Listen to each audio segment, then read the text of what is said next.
Magandang Martes sa inyong lahat! Video ka pa! Ano? Magandang Martes sa inyong lahat! Ako po si... Para pageant na, video para. Ang ganda na no? Ang gandang Sige, intro na no? sige. Magandang Martes sa inyong lahat! Ako po si... 29 years old from Tuba, Benguet!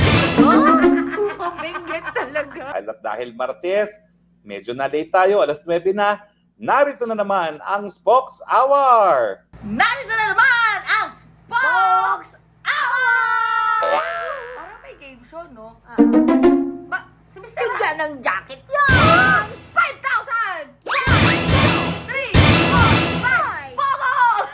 Puko talaga. Teka lang, Pichuga Par. Ano? May game show ba? Meron siguro. Masaya naman. Spokes Hour! Well, siguro nabalitaan nyo na, ha? Ako, ang gising ko kanina, medyo hindi mabuti. Ang gising ko ay isang balita na yung pangalan ko ay isinama ng Secretary of Justice, ng aking mabuting kaibigan na si Boying Rimulya, sa isang Immigration Lookout Bulletin. Ano ba itong Immigration Lookout Bulletin? Ibig sabihin nito, pag ikaw ay tatangkang umalis ng Pilipinas, magbibigay alam sa mga kinakakulan at sa mga otoridad. Dahil daw, ako daw ay isa sa mga persons of interest na iniimbestigahan pagdating sa Lucky South. Well, alam nyo po, tingin ko po ito ay isang persecution, isang panunupil. Dahil ako po ay napaka-ingay na kritiko ng gobyerno na humihingi ng kasagutan kay Presidente sa katanungang, adik ka ba?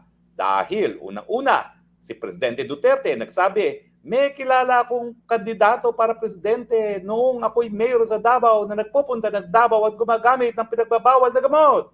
Pagkatapos, nung maisog rally na last January sa Davao, sinabi na niya, yan ay ang ating presidenteng Bongbong Marcos Jr. Matapos yan, nandyan si Agent Morales na noong 2012, medyo kasabay noong panahon na naging mag-un si Cathy Binag at saka si Congressman Tony Boy Florendo, ay meron daw confidential agent na gumagamit ng pinagbabawal na gamot ng ating presidente. Sinundan pa yan ng mga sinasabi ni dating Senator Nicky Cosseteng na dahil pareho silang alta at umiikot sa parehong sosyedad, alam nila na as a matter of general information na gumagamit ng gamot na pinagbabawal ang ating presidente. And then, haya na ang hagupit ng video, the Pulboronic video presented by Maharlika Boljakera, na ang balita ko po ay fully authenticated. Bukod pa doon sa ginawa kong authentication na ginagamit yung computer app na Deepware. At, siyempre, lumabas nga yung testimonya ni Cathy Binag. Kung kayo may dudal pa doon sa video, ngayon, merong eyewitness na hindi napresenta ni Agent Morales.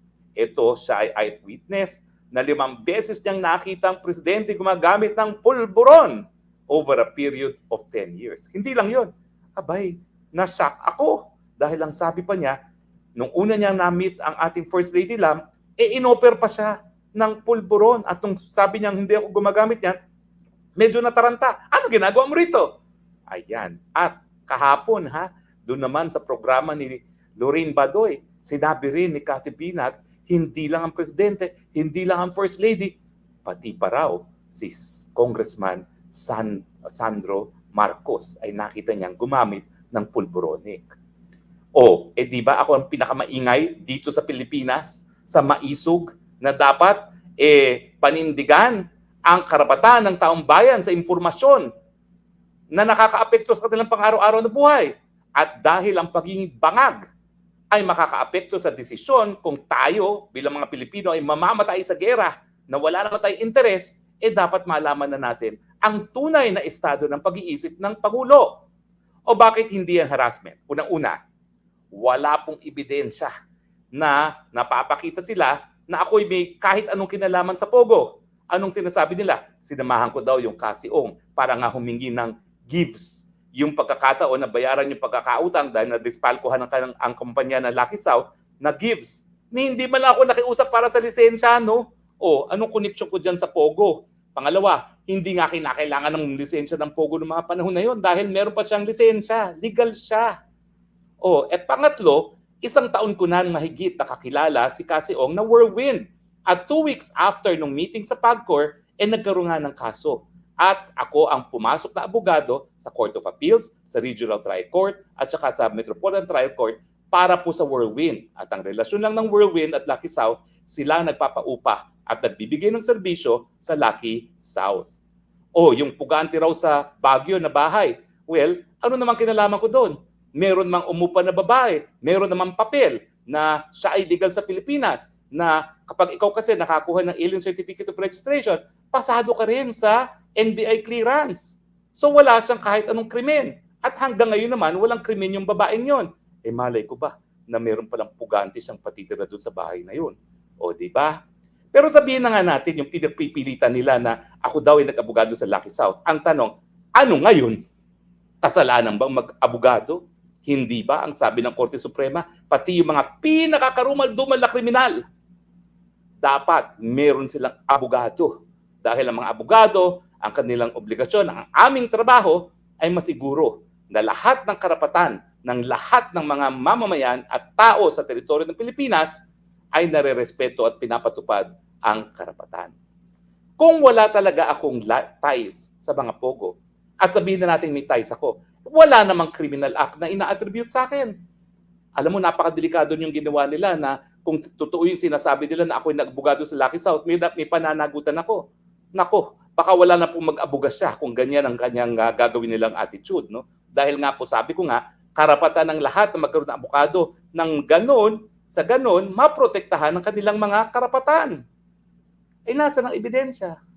Tapos ngayon, hahadlangan nila aking pagbabiyahe. Alam nila na international lawyer ako. Meron nga ako mga ongoing na arbitration ngayon. So, ihahassle nila ako sa airport. Huwag po kayo mag-alala. Nagkaroon na po ng desisyon ng ating Korte Suprema na kapag immigration lookout bulletin lang ang in-issue, hindi po yan sapat para masupil ang kalayaan ng pagbabiyahe. Tanging hukuman lang po ang po pwede mag-issue ng provisional hold departure order hanggang wala pa pong kaso na naisasampa. So, pwede pa rin po ako magbiyahe, kaya lang po pwede ko ma-miss ang flight ko dahil po pwede nilang patagalin yung proseso at maiwan ako ng flight.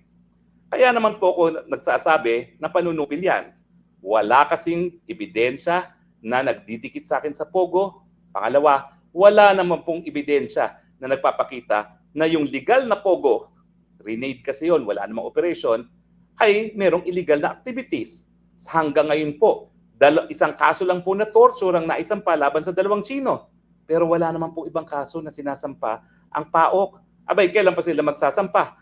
June pa yung raid na yan. June, July, August na. Wala naman silang kahit anong naisasampa. So nasa na ang illegal na gawain? Kung tutuusin, sila nga ang gumawa ng illegal. Kasi nung una nilang linusob ang Lucky South sa Porac, abay, binawi pala ng judge yung kanyang search warrant. So nung unang 3 araw, illegal search at illegal entry ang ginawa nila.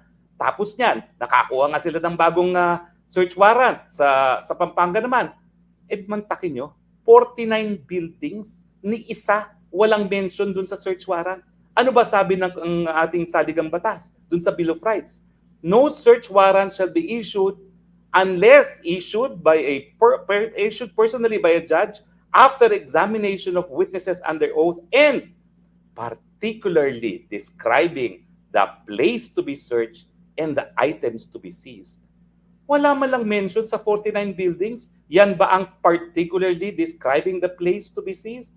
So kung merong illegal nangyari, yung illegal ay yung pagre-raid na hindi sang-ayon sa nakasaad sa saligang batas. So ano naman ang pakiramdam ko? Well, ako siyempre naiinis. Tao lang ako, no? Pilit na sinisira ang pagkatao natin dahil tayo nga po ay kritiko. Pero dahil pilit nila akong pinalalabas na ako daw ay may ginagawang illegal na wala naman, ang conclusion ko, sinisira lang nila ako dahil sa mga pinagsasabi ko ngayon. Pero habang lalo nila akong sirain, lalong malakas ang aking panawagan Mr. President, drug addict ka ba? Merong karapatan kaming mamamayang Pilipino na malaman dahil pag ikaw ay drug addict, baka wala ka sa tamang pag-iisip na mamuno sa ating bayan. Kung ganon, meron naman pong Vice President, pwede namang magpahinga na lang kayo at unahin ang inyong kalusugan.